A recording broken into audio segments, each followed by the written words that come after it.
Un four à micro-ondes de la NASA a réussi à atteindre la planète naine Pluton et à nous fournir les images les plus nettes jamais prises de celle-ci par un instrument humain. Bonjour à tous, avez-vous un instant pour la science? Si vous n'habitez pas au fin fond d'une grotte, elle-même à l'intérieur d'une grotte paumée dans le trou de fond du monde, vous avez sûrement entendu parler de ça. Que ce soit réseaux sociaux, télévision ou radio, ce 14 juillet a très certainement marqué l'histoire. Un des plus beaux feux d'artifice du monde a eu lieu à Paris. Sur la tour Eiffel. Enfin! Bon, moi c'est pas ce qui m'intéresse le plus dans ce 14 juillet, même si j'avoue, il était vraiment impressionnant. Une nouvelle tout aussi formidable pour la science est arrivée, et Dieu sait à quel point on attendait de ces nouvelles. Je veux bien sûr parler de la sonde du projet New Horizons. Effectivement, on en a un peu parlé sur les chaînes de grande écoute sans y donner une grande importance. Et pourtant, elle a réalisé un exploit plutôt impressionnant, et ses futures exploitations pourront faire un grand boom dans la communauté scientifique. En effet, le projet New Horizons est le premier à s'occuper des objets transneptuniens, c'est-à-dire tout ce qu'il y a au-delà de Neptune. Elle va entre autres permettre de donner une description globale, l'atmosphère, la géologie, la pétrographie, c'est-à-dire les roches, de la planète naine et de son satellite nain. Bon, en même temps ils font la même taille, donc on pourrait dire que c'est une planète aussi, un charme. Ce projet a démarré en 2006. Cela veut donc dire que nous étions sans nouvelles de la sonde depuis à peu près 9 années.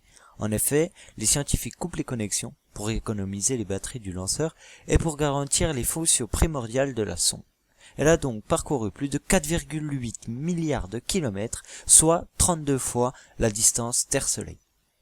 Enfin, la sonde s'est réveillée il y a peu de temps et a atteint, selon les calculs, la distance optimale qui sépare la planète de la sonde ce 14 juillet, permettant ainsi aux scientifiques d'obtenir le cliché parfait de la planète.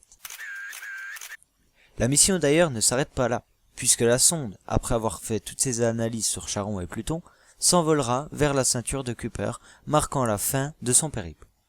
Bon, c'est un peu maladroit de dire que la sonde va voyager jusqu'à la ceinture de Kuiper, puisqu'en réalité Pluton et Charon font partie de cette même ceinture.